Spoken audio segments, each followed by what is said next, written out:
Hola, calamares, otro octo abrazo y ahora os voy a decir también amigos del Mediterráneo porque me ha dicho Sergio que soy experto en presentaciones. Por cierto, el dúo dictador lo tengo aquí a mi lado. ¿Cómo estás, Sergio? ¿Qué tal? Muy bien. Hoy venimos a hablar de un tema que te va a gustar. Ya sé que te saco de tu zona de confort, pero es que últimamente esta temporada está siendo poco romana, ¿no? Está siendo más Bueno, griega, en este caso hoy más púnica. Y te prometo que aún puede mejorar. O sea, que aún puede ser menos romana incluso. sí, no, bueno, yo procuraré que no, pero yo solo sé una frase con respecto a Cartago, que es la que me gusta, que es Cartago de lenta es. Y yo siempre pienso lo mismo. Así que habla lo que quieras de Cartago, que yo seguiré oyendo a mi gran Catón. Este sí que era un romano de verdad, no como los escipiones. Bueno, hoy vamos a hablaros de un tema que seguro que os gustará, que nos salimos evidentemente de Roma, pero nos vamos a su gran archienemigo, a esa gran potencia que por lo menos trató de hacerle sombra y que la puso contra las cuerdas a la República Romana durante un periodo considerable de ese siglo III, segundo, antes de Cristo, que fue Cartago, ¿no? Pero hoy no vamos a hablar de las guerras púnicas, no, eso lo dejamos para más adelante porque hablaremos de ellas. Ya os hablamos en su día sobre la batalla de Ilipa, os hicimos un breve repaso sobre los acontecimientos en Hispania. Y hoy os hablaremos un poco del origen de Cartago, ¿no? De ese mito fundacional, de cómo se fundó, digamos, de la parte más mitológica, más legendaria y de la parte pues, más histórica, más terrenal, más mortal, ¿no?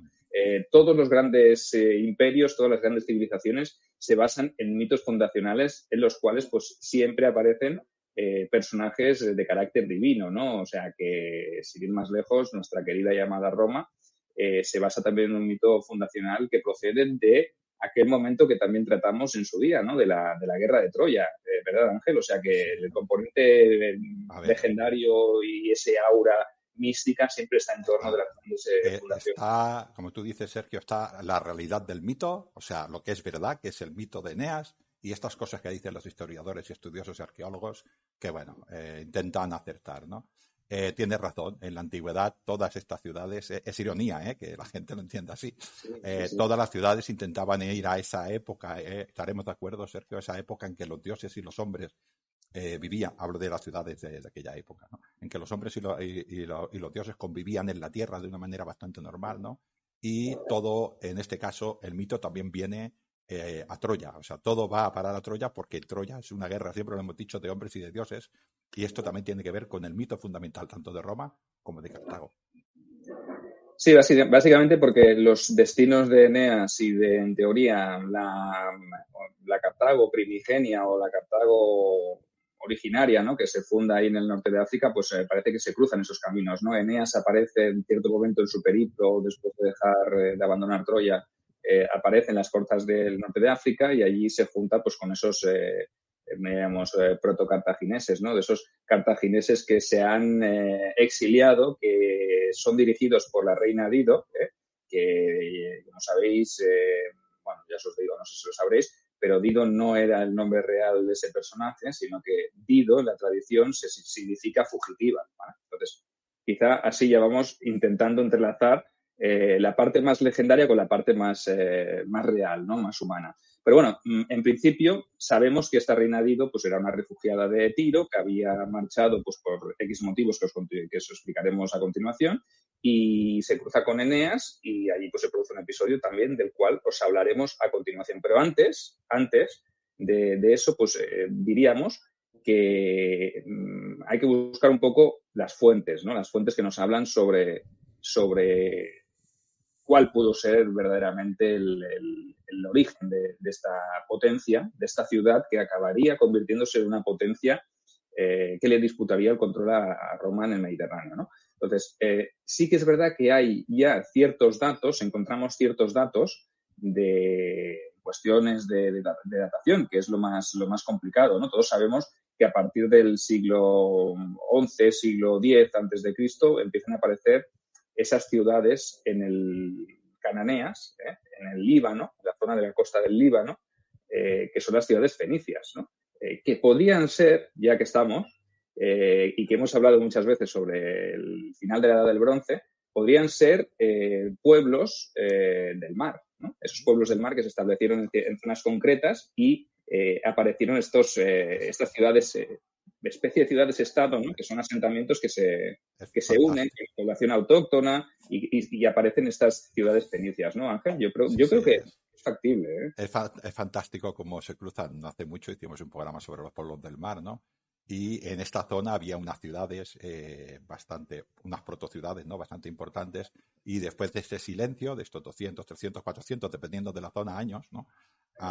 Empiezan a emerger estas nuevas ciudades, estas nuevas civilizaciones, ¿no? Y en este caso parece ser que estos fueron uno de los pioneros, que eran estos primeros fenicios, que fueron los primeros que, dijéramos, se pudieron organizar. Creo yo que estos beberían tanto de los que quedaron allí y de estas nuevas gentes que vinieron, ¿no? Es enorme, ¿no? Y como dices tú, parece bastante claro que estas ciudades fueran de allí, huyendo por el motivo que fuera, o por una expansión natural de las ciudades, que, bueno, emigraran hacia África. Sí, correcto. Aquí, primero entender que los fenicios a sí mismos no se llamaban fenicios, sino que eran cananeos y que los que les ponen el nombre de fenicios pues son como siempre los griegos, ¿no? ¿Y qué significa fenicio? Pues básicamente el que viste de púrpura, ¿no? El Phoenikei, ¿no? ¿Por qué les llamaban así? Porque realmente sabemos que sacaban ese tinte del murex, que era como una especie de molusco, y teñían sus ropas pues con ese color, ¿no? Entonces, realmente, los fenicios a sí mismos no se llaman fenicios, sino que fueron los griegos los que les pusieron este nombre, ¿no? Volviendo al tema de la datación también, dime. Perdona, Sergio, esto es, los griegos decían fenicio a los fenicios, igual que los romanos lo llamaban púnicos, es exactamente lo mismo. Correcto. Si es que los romanos les llamaban púnicos, que también debe ser una derivación de Phoenikei, ¿no? Que era en griego antiguo, ¿no? Entonces, ellos, los romanos, pues púnicos les llaman, ¿no? Pero más o menos, sí, de ahí viene. Todo viene, la palabra, la raíz deriva del mismo punto, ¿no? Entonces, sobre la datación de la fundación de Cartago, pues tenemos varias teorías, ¿no? Las más antiguas de los clásicos, por ejemplo, del escritor romano de historia romano-piano o del Filisto de Siracusa, que sitúan la fundación de Cartago pues alrededor del año 1200 a.C., haciéndola coincidir con el relato de Virgilio, que dice que fue Eneas el que pasó por allí por Cartago y recientemente pues había instalado allí una colonia de fenicios, ¿no? Sergio, los mitos son mitos, pero tienen su lógica, si no, no serían mitos. No han encajado, o sea que estos hombres lo trataron de encajar, ¿no? Entonces, sí que sería una edad, a mi parecer, o un momento demasiado temprano, ¿no? Porque todavía no, es posible que ni existieran todavía las ciudades fenicias, ¿no? Según decimos, en esa época, que es el bronce final, todavía estarían pues los hititas, las ciudades tipo Ugarit, ¿no? Ciudades-estado con cierto territorio y cierto control. Entonces, todavía no es probable que existieran las ciudades fenicias propiamente dichas, ¿no? En contraposición a esa teoría, que es la que a mí me chirría un poco, ¿no? Y imagino que a vosotros también, ¿no? A lo mejor os gusta más esta teoría y os la queréis quedar. Luego ya sabéis que en comentarios nos podéis decir, no, pues yo soy más de Apiano y de Filisto de Siracusa. Y vosotros que habláis de la teoría terrenal sois unos flipados. Vale, pues ya está. Es posible. No hay problema. Nosotros lo aceptamos cualquier punto de vista, ¿no? La otra teoría, que es más verosímil desde mi punto de vista, fecha esa fundación hacia el siglo IX antes de Cristo, más o menos hacia el 825 antes de Cristo, que es cuando se ha encontrado una estela, una inscripción de un rey asirio, Salamanasar III, que se le hicieron pruebas de radiocarbono a esta estela, a esta inscripción, y la data más o menos del 825-820 a.C. y ya habla de la fundación de una ciudad fenicia en el norte de África y que contactaron con población indígena del lugar. Entonces, a mí me da la sensación que más o menos estos mediados, casi finales del siglo IX antes de Cristo, podría ser el punto en el cual se produce esta migración, ya sea por hirido o ya sea por los habitantes de Tiro, que también se vieron obligados a marchar por algunas circunstancias que también os comentaremos. Y aquí es donde surge la segunda parte, ¿no? ¿Qué es lo que ocurrió para que esos habitantes de Tiro tuvieran que marcharse y buscarse las habichuelas en el norte de África? Bueno, hay dos opciones.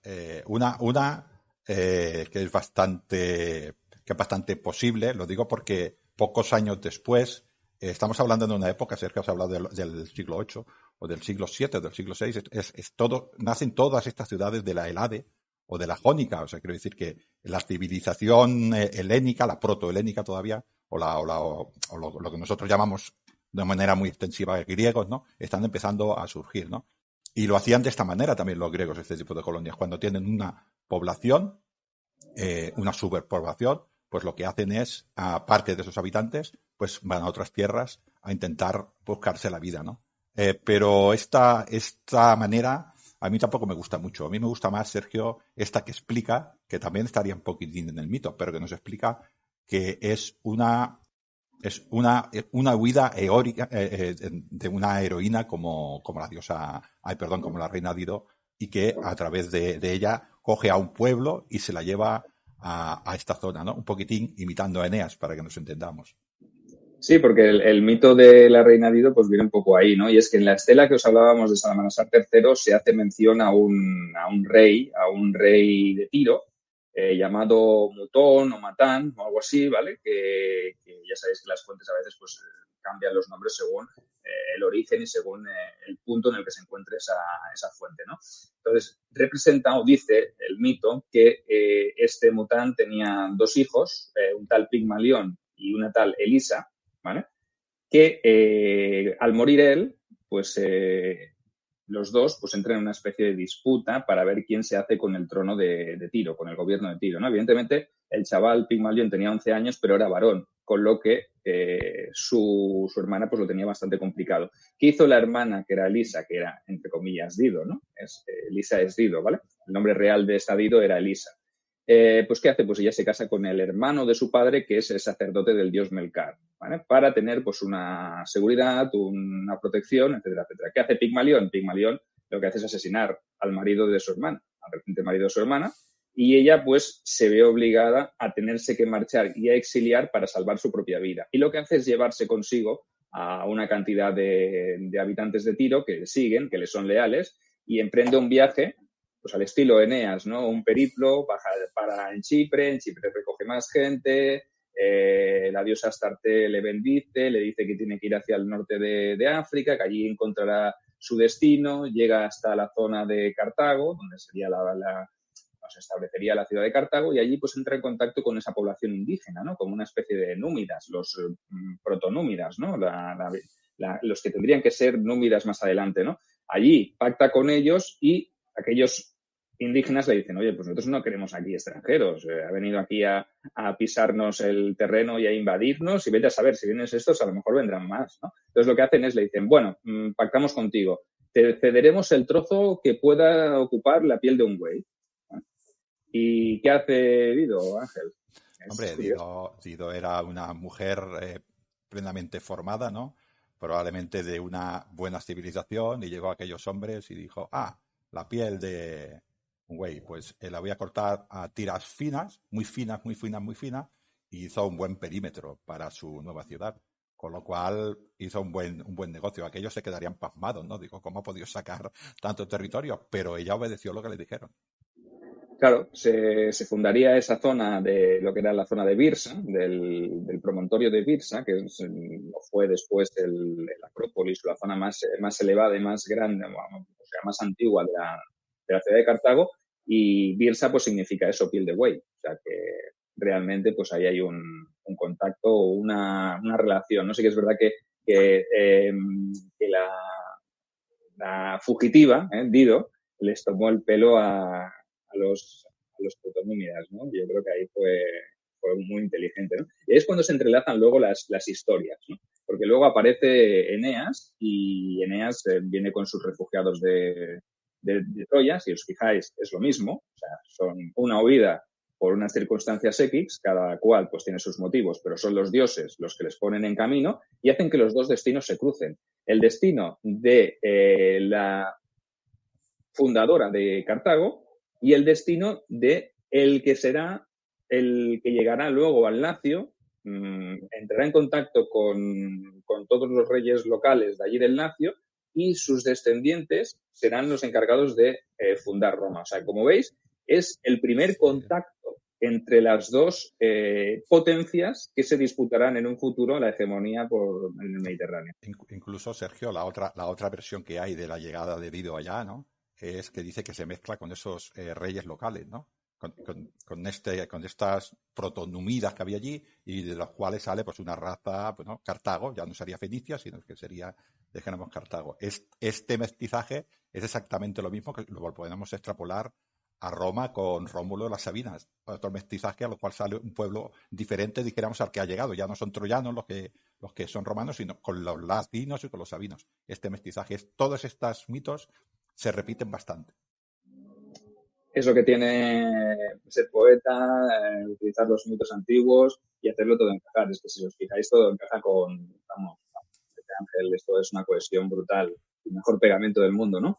Entonces, es verdad que luego os explicaremos, si queréis, ya que estamos, os explicamos qué fue de Dido y Eneas, ¿no? Qué es lo que pasa entre ellos, porque me parece también una cosa asombrosa y, bueno, digna de explicar, por lo menos hacerle mención. Tampoco vamos a explicar que estuvieron tantos años, porque eso tampoco nos lo recoge la Eneida, ¿no? Sino que simplemente nos dice que tuvieron un romance, que estuvieron tiempo juntos, pero que claro que evidentemente Eneas pues tenía que seguir su periplo, porque su destino estaba en el Lacio, tenía que fundar el que sería el imperio que dominaría todo el Mediterráneo, o sea que no podía entretenerse y quedarse allí porque hubiese cambiado toda la historia. Eso, Ángel, ¿qué hubiese pasado si se hubiese quedado allí? O sea, Roma no hubiese parecido, hubiese sido Cartago la potencia dominadora. No. Eneas probablemente con dolor en su corazón abandonó a la reina y fue a cumplir su destino, pasando primero por Sicilia y por Cumas, y allí fue ya donde le dijeron, oye, funda Roma porque ha visto la grandeza que vas a tener, ¿no? Este hombre era plenamente consciente. Seguramente se iría con dolor en su corazón porque estarían muy enamorados de la reina y la reina estaría enamorada de Eneas. Piensa que Eneas era ni más ni menos que hijo de Venus, sería una belleza en persona, ¿no? La pobre reina... Hijo de Afrodita, por aquel entonces, no me romanices ya Afrodita, que eres tú. Bueno, ya te pues la proto-Venus, la proto-Venus, es razón, de aquella época era Afrodita, ¿no? Y la mujer esta lo pasó bastante mal y dicen que incluso todas las fuentes míticas nos dicen que se suicidó ella misma porque no podía con esta pena, ¿no? Pero están unidos los dos. Dido fundó Cartago, que era su destino, según le dijo su diosa, y pues Eneas fundó también la ciudad de Roma. Bueno, los proto romanos, ¿no? Los proto latinos, para que me entiendas, porque también era su destino, ¿no? Yo creo, Sergio, que podríamos decir un poquitín la teoría que parece más coherente, ¿no? Que sería, pues, que Tiro tuvo una superpoblación y de allí una parte de los colonos fueron allí, a Cartago. Salieron 100 años antes o 150 años antes que, por ejemplo, empezaron con las colonias griegas, porque se fundaron un poco antes. Los griegos, los dóricos, los jónicos y toda esta cultura es de unos cientos de años antes, pero su actuación era la misma. Sí, el fenómeno de la colonización era algo habitual en ese momento, en un momento de explosión demográfica, de bonanza. Después de ese final catastrófico de la Edad del Bronce, pues viene un periodo seguramente de estabilización, de recuperación, y cuando las ciudades ya no dan para más, evidentemente hay algunos habitantes pues que tienen que buscarse la vida, ¿no? Lo hicieron, como dice Ángel, los fenicios, lo hicieron ya a partir del siglo X, siglo IX, y los griegos también empezarían un poquito más tarde, ¿no? Y se produciría pues un fenómeno amplísimo de colonización, ¿no? Los griegos llegaron hasta el Mar Negro, se llegó hasta Occidente, hasta la Iberia, ¿no? Hasta se pobló toda la zona de Córcega, de Sicilia, de Sardeña, de la Costa Azul, en lo que es la actual Marsella, o sea que el norte de África, ¿no? Hubo un movimiento y hubo una competencia también a través de las factorías comerciales, como ya sabemos, que todos eran muy comerciantes, tanto griegos como fenicios, y esas factorías pues acabaron convirtiéndose luego en ciudades, ¿no? Y evidentemente pues todo esto responde a una necesidad demográfica, económica, social, política, y esta es quizá la parte más terrenal, lo que seguramente ocurrió. Evidentemente os podéis quedar con la parte de Dido y ese conflicto con su hermano Pigmalión, esa huida forzosa, esos periplos y esos viajes poco por designios de los dioses. Y os podéis pensar, pues decir, ostras, es que cuando Eneas se fue, dejó a Dido y Dido se arrojó a las llamas y se clavó la espada de Eneas, eso fue como el presagio de lo que tendría que venir luego, ¿no? Ese odio perpetuo y eterno que habría entre las dos potencias y que luego se dividiría en esas guerras púnicas. Bueno, es más bonito, es más heroico. Sí, hombre, este odio vino tardío porque en los primeros principios de Roma no había mucho odio entre Roma y Cartago, eran más bien aliados, defendían intereses porque el enemigo era para ambos en esos momentos Grecia, ¿no? O lo que ampliamente llamamos Grecia, ¿eh? Que vamos a ir la Magna Grecia, las ciudades de la Magna Grecia, claro. Y luego Pirro, cuando vino, Pirro del Épiro también, que se convirtió en enemigo, que Cartago fue aliada de Roma en Siracusa durante mucho tiempo. O sea que, evidentemente, quizá con el paso del tiempo era inevitable que las dos potencias se engancharan, ¿no? No había espacio suficiente, era un corral demasiado pequeño para dos gallos tan gallos, ¿no? Entonces, cada una de las potencias pues tenía su qué, ¿no? Yo, como dice Sergio, antes de ir ya definiéndonos, yo opto por la versión buena, que es la de Eneas, porque si no, no existiría Roma y yo soy un Quirite, con lo cual no tengo otra opción más que ella. Pero nuestros videoyentes lo que pueden hacer, si quiere Sergio, es que tenemos aquí abajo las vías de comunicación, que nos lo comuniquen y nos lo digan. Y nosotros responderemos bien. Yo responderé un poquitín menos, Sergio conoce muchísimo más de esta época y estoy yo fuera de mi zona, pero os tendremos siempre en cuenta. Que tengo que decir que te has defendido muy bien en este momento, o sea que como si tirando hacia el sustrato romano, pero bueno, has tirado ahí de Roma.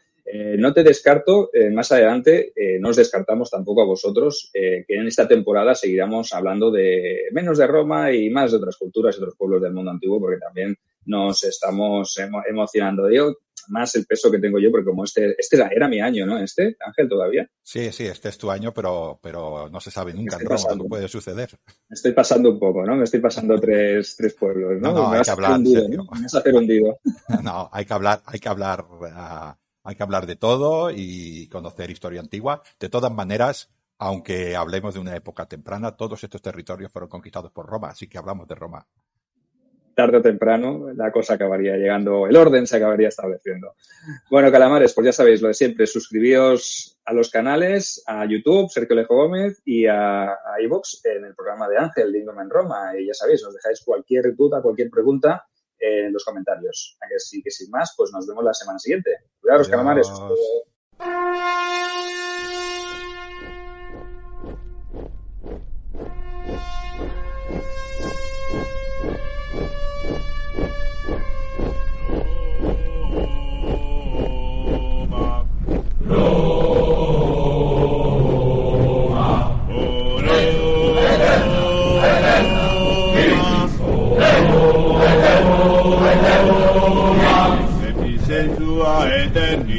Sensua eterni, corda nostra solum tibi,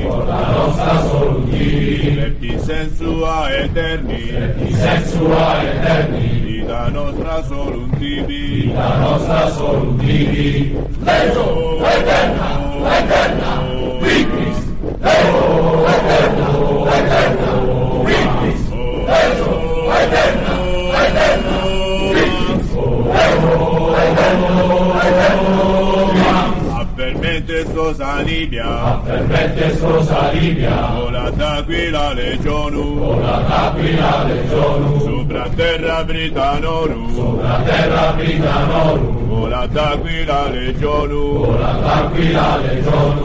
Leo eterna, victis, Leo eterna,